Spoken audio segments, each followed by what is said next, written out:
Hey true crime fans! If you're into jaw-dropping stories about love gone wrong, twisted online romances, and shocking crimes that happen behind closed doors, you're in the right place. Hit that subscribe button and join us for new chilling true crime documentaries every single day. Trust me, you won't want to miss what's coming next. Let's dive in. 13 shots ring out inside one of Houston's most exclusive neighborhoods. No warning. No mercy. Just the sound of calculated violence echoing through marble floors and designer walls. A woman collapses in her living room. A mother, a wife, targeted in the one place she thought was safe. The killer doesn't hesitate. Doesn't flinch. 13 bullets. 13 chances to stop. But he doesn't stop. He moves quickly. Pulling open drawers. Tossing pillows. Knocking over furniture. Jewelry left untouched. Cash still in sight. It's all for show. This isn't a robbery. It's something colder. More personal. Because the man behind the trigger isn't a stranger. He's family. Later that afternoon, Robert Angleton returned from coaching his daughters at a softball game. Doris had left early to fetch a bat, and never came back.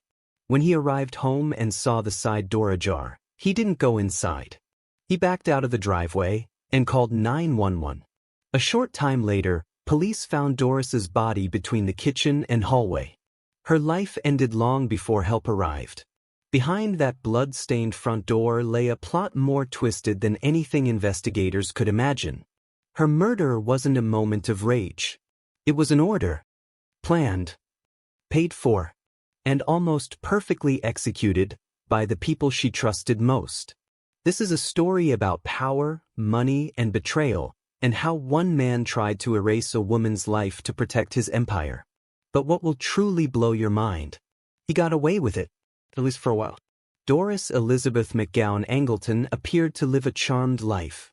By 46, she had everything Houston society could admire: beauty, wealth, grace, and a well-appointed life inside an elegant River Oaks mansion.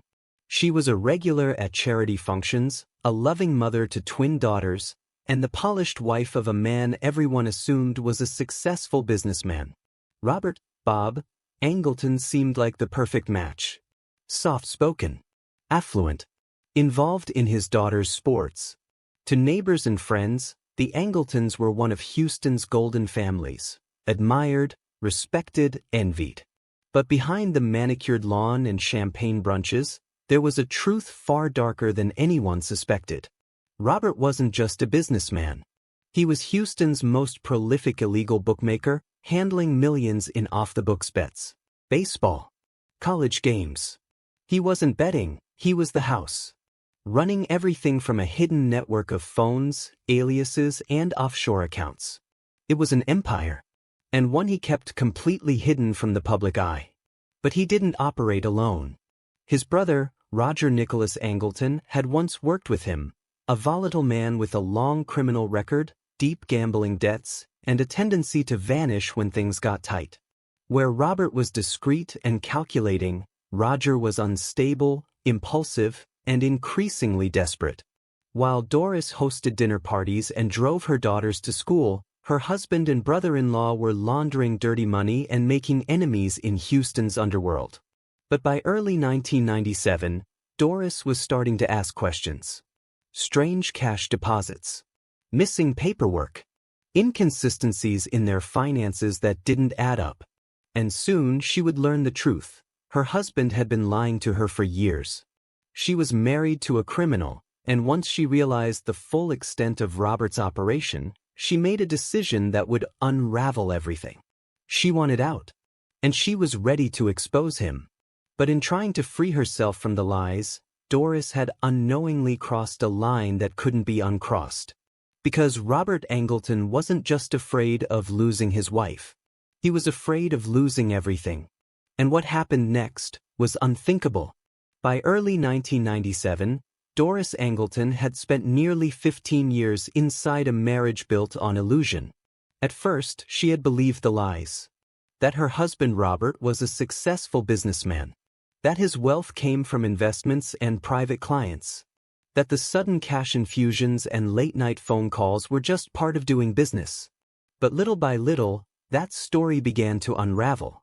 She started noticing stacks of money that didn't have a clear origin. Locked file drawers she wasn't allowed to open. Ledger entries that didn't line up. And most unsettling of all, names, dates, and numbers scribbled on slips of paper that pointed to something criminal. At first, Doris kept her suspicions to herself.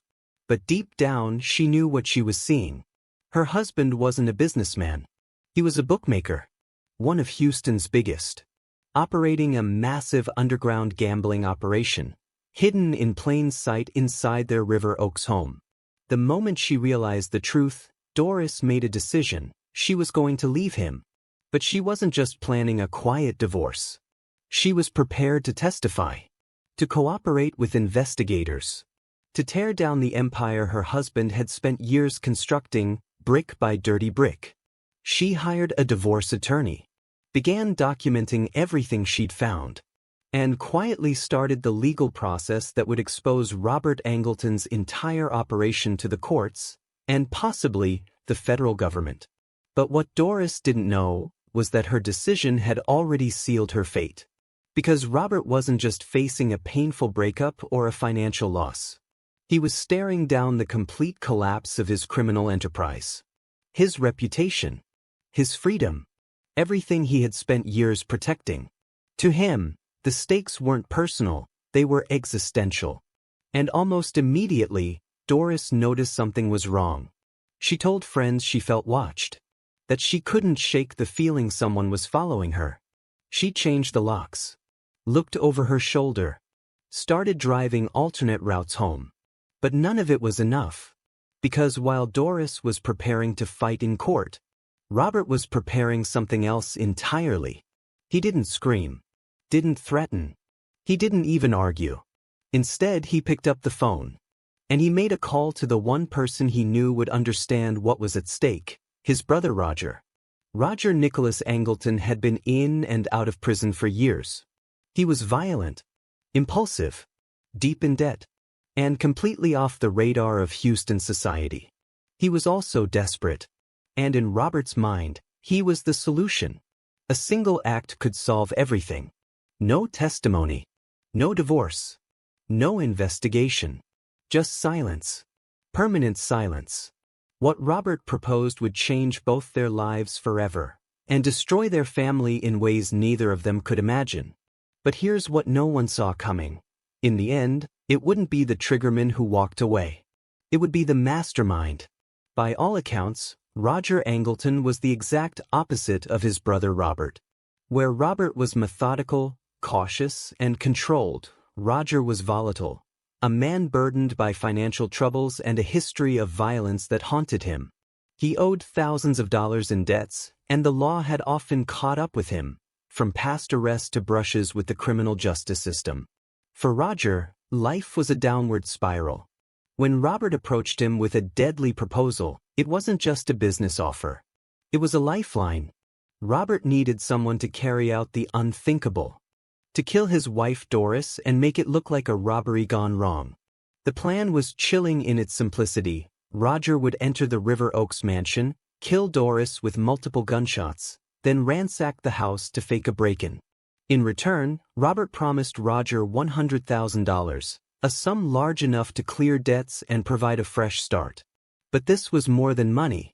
Robert was desperate to silence Doris before she could testify in their upcoming divorce, which threatened to expose his illegal gambling empire. In the weeks before the murder, Doris's fear was palpable. She changed locks on the doors, varied her daily routines, and confided in friends that she felt like she was being watched. Yet on April 16, 1997, she stayed home, unaware that her life was about to be brutally cut short. Roger Angleton was about to collect his blood money. What happened next would haunt the investigators who responded, not because it was messy, but because it was cold. Deliberate. Around 4:15 p.m. on April 16, 1997, Roger Angleton made his move. He slipped into the River Oaks mansion, quiet, calculated, and armed with a .22 caliber pistol fitted with a silencer. He wasn't there to argue. He wasn't there to threaten. He was there to end a life. Inside the home, Doris Angleton was alone. She had spent the day sorting bills, making calls, going over financial records. Her daughters and husband were at a softball game. Her guard was down. The last thing she expected was betrayal from within her own family. Roger confronted her. There was no struggle, no raised voices, no last-minute plea, just silence and then violence. 13 shots.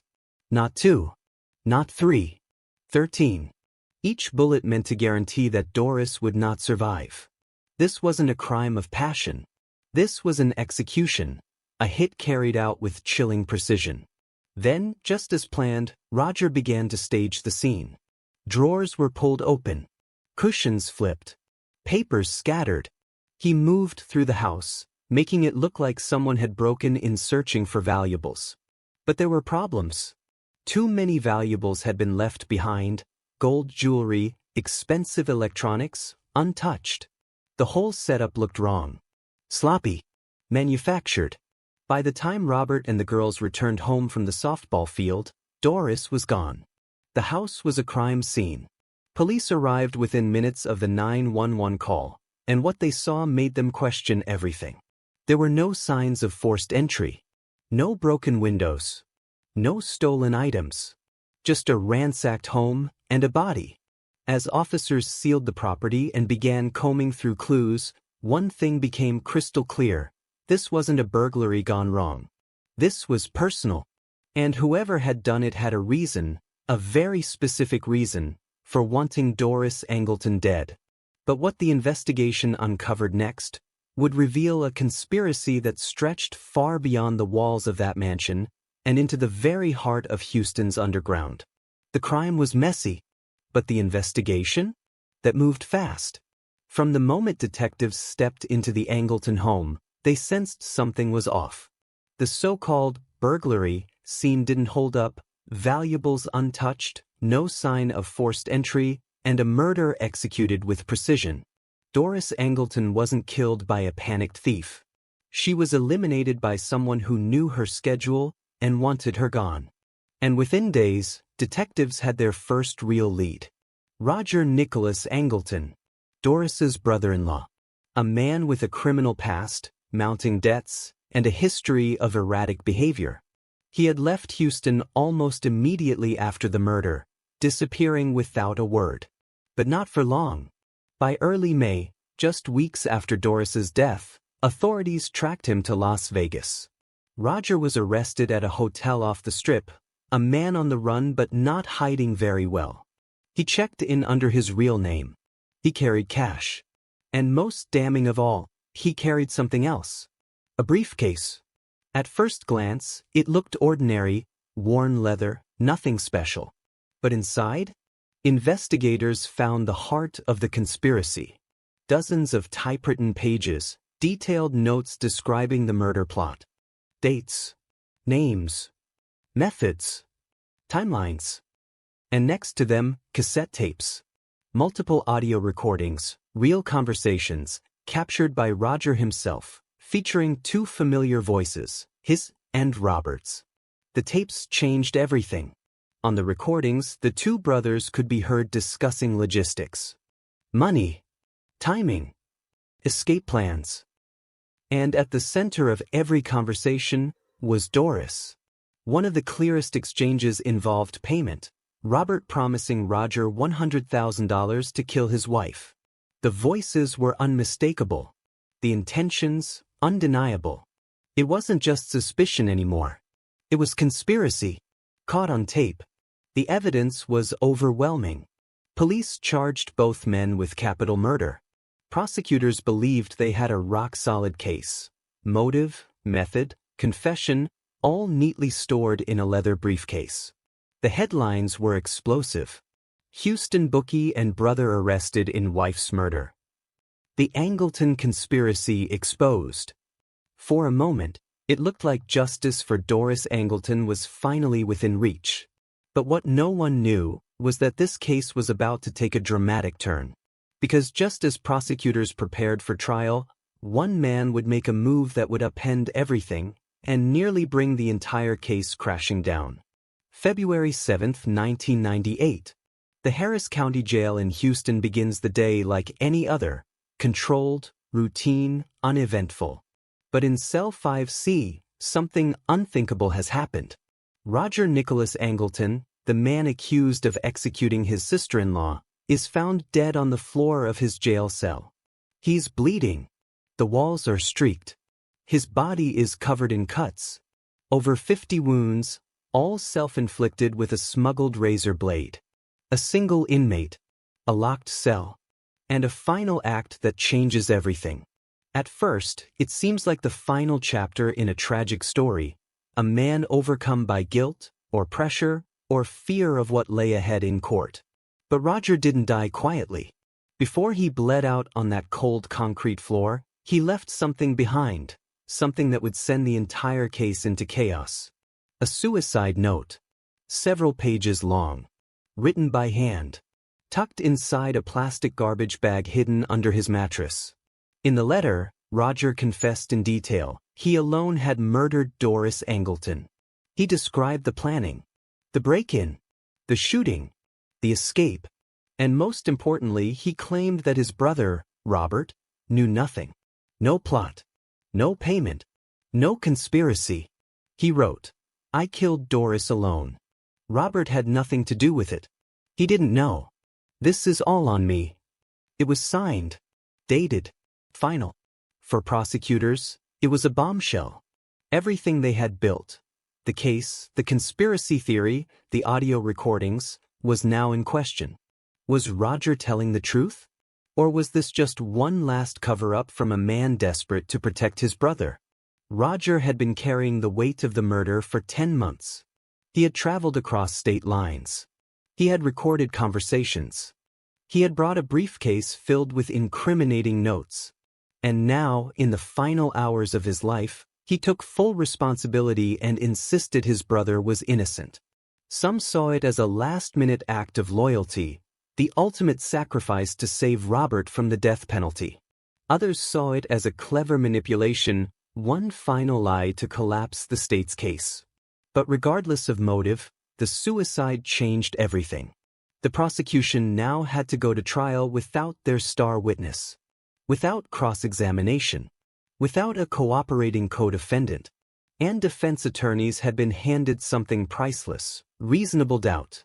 Yes, the tapes existed, but they were open to interpretation. They were grainy, old, and recorded without context. There was no visual proof of money changing hands. No photographs of Robert orchestrating anything. Just two brothers, talking. And now, one of them was dead, and the other claimed innocence. The trial ahead wouldn't just be about Doris anymore. It would be about what's stronger, hard evidence, or a dying man's word. And when the verdict came down, it would divide the courtroom and the country in two. July 1998. Houston's most high-profile courtroom was packed to the walls. Camera crews swarmed the courthouse steps. Reporters jockeyed for position. Inside, the seats were full, prosecutors, defense attorneys, jurors, spectators, all waiting to witness the unraveling of a case that had already stunned the public. Robert Angleton, former millionaire, family man, and bookmaker, stood trial for the murder of his wife, a woman gunned down in her own home. The key witness? Dead. The evidence? Complicated. The stakes? Everything. The prosecution opened with confidence. They had the recordings, tapes pulled from Roger Angleton's briefcase in Las Vegas. Audio of the two brothers discussing money, logistics, and what many believed to be a contract killing. They had evidence of financial transfers, gambling operations, and motive, Robert's fear of losing his wealth, reputation, and freedom. The narrative was clear. Robert had the means, the motive, and the right man for the job. But the defense had a weapon of their own. Roger's suicide note. The handwritten confession, found after his gruesome death in jail, threw a wrench into the state's theory. In the letter, Roger took full responsibility. He claimed he acted alone. That Robert had nothing to do with the murder. that there was no conspiracy, only desperation. And for jurors, that letter was powerful. The defense built their entire case around Roger's words, portraying him as a troubled man, burdened by debt and anger, who lashed out and later tried to make things right. They pointed out that the audio tapes, while suspicious, weren't definitive. There was no direct order to kill, no timeline, no contract. They emphasized that Robert had no prior criminal record, no documented history of violence, and had even cooperated with police in the early stages of the investigation. They reminded jurors that Roger was known to lie, to manipulate, and to act impulsively. Why should his recorded words carry more weight than his final, written ones? And then came the most emotional testimony of all. Robert's twin daughters, the same daughters who lost their mother in the brutal killing, took the stand to defend their father. They spoke of his love, his devotion, his grief. They said he could never have done such a thing, that he was innocent. For the jury, it was a clash of contradictions, emotional appeals, technical evidence, and a dead man's confession. They deliberated for days, back and forth. Was the state's evidence enough? Were Roger's words a confession or a cover? When the verdict was finally read, silence fell over the courtroom. The answer would stun Houston and set off a legal and emotional aftershock that would ripple for years. August 12, 1998. 4 months after jury selection. 14 days of witness testimony. More than 30 hours of deliberation behind closed doors. Inside a silent courtroom in Harris County, the fate of Robert Nicholas Angleton hung in the balance. The defendant stood motionless, his defense team stiff with tension. Prosecutors, gripping their notes, waited to hear what the jury had decided. The evidence seemed damning. There were audio tapes, conversations between Robert and his brother, discussing money, logistics, murder. There was motive, a multimillion-dollar empire built on illegal betting, threatened by his wife's pending divorce and looming testimony. There was cash, nearly $100,000 tied directly to the plan. But all of it, was about to be eclipsed by a few lines of handwritten text from a man no longer alive to explain them. When the court clerk stood and began to read the verdict, the courtroom held its breath. We, the jury, find the defendant not guilty of capital murder. In an instant, the room erupted. Reporters scribbled furiously. Doris's friends gasped in disbelief. Her family sat frozen in shock. And Robert Angleton, the man accused of orchestrating his wife's execution, exhaled. After 16 months of suspicion, arrest, and trial, he walked out of court a free man. The decision stunned Houston. The tapes were real. The payment was real. The motive was undeniable. But Roger Angleton's suicide note, his final act, had done exactly what he intended. It seeded doubt. Doubt that Robert had ever ordered the hit. Doubt that he'd known what Roger planned. Doubt that prosecutors couldn't fully eliminate. In the American legal system, doubt means freedom. And that day, it meant Robert Angleton would never again face a Texas jury for his wife's murder.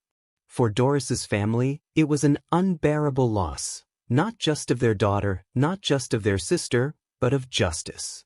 A verdict they would never be able to reconcile. But this wasn't the end. Because while the state of Texas had failed to convict, another force had been quietly watching, building a case of its own. And when local justice fails, federal justice often steps in. The next chapter was already underway, and this time it would follow the money. February 1999. 6 months after walking out of a Texas courtroom as a free man, Robert Angleton was back to business. Gambling. Cash. Status. He'd beaten the murder rap. Houston had moved on. But someone else hadn't. Because while Robert was slipping back into luxury, a team of federal agents was quietly tracking every wire transfer, every hidden asset, every unreported dollar. The FBI wasn't done with him. Not even close. See, while prosecutors couldn't convict Robert for murder, the federal government had a different plan, one with a far more reliable success rate. They went after his money. And money leaves a trail. Always. As federal agents dug into his finances, they found what they needed. Hidden cash. Illegal wire transfers. Tax returns that looked like fiction. Evidence of years spent laundering gambling profits through shell companies and offshore accounts. It was enough. In April 2000, Robert Angleton was arrested again, this time by the FBI. The charges? Conspiracy, tax evasion, racketeering. He wasn't going to trial for murder, but he was finally going to prison. In 2001, Robert Angleton was convicted in federal court and sentenced to more than 12 years behind bars. Not for killing Doris, but for the fortune he made from the same underworld that had likely cost her life. Call it irony. Call it karma. Call it tax law doing what criminal justice couldn't. Because while murder is hard to prove, paperwork doesn't lie. Robert Angleton would spend the next decade behind concrete walls and steel bars, not for pulling the trigger, but for failing to declare his winnings. But even that wasn't the end of the story. Because in 2012, after serving his federal time and walking out a free man again, prosecutors had been waiting. They weren't done. A new arrest warrant. New evidence. A new case. Because in the eyes of the law, when new facts come to light, double jeopardy doesn't apply. And now, for the third time, Robert Angleton would face the possibility of justice for Doris's death. One woman murdered. 2 brothers bound by blood and betrayal. 3 trials. 0 justice? Or was there? The Angleton conspiracy wasn't just about murder, it was about power, loyalty, and the terrifying loopholes in the justice system. If you think this case was unbelievable, wait until you see what we uncover next. Subscribe now for more true crime stories that expose the darkest corners of human nature, where killers hide in plain sight, and justice doesn't always win. Because the truth is rarely simple and never easy.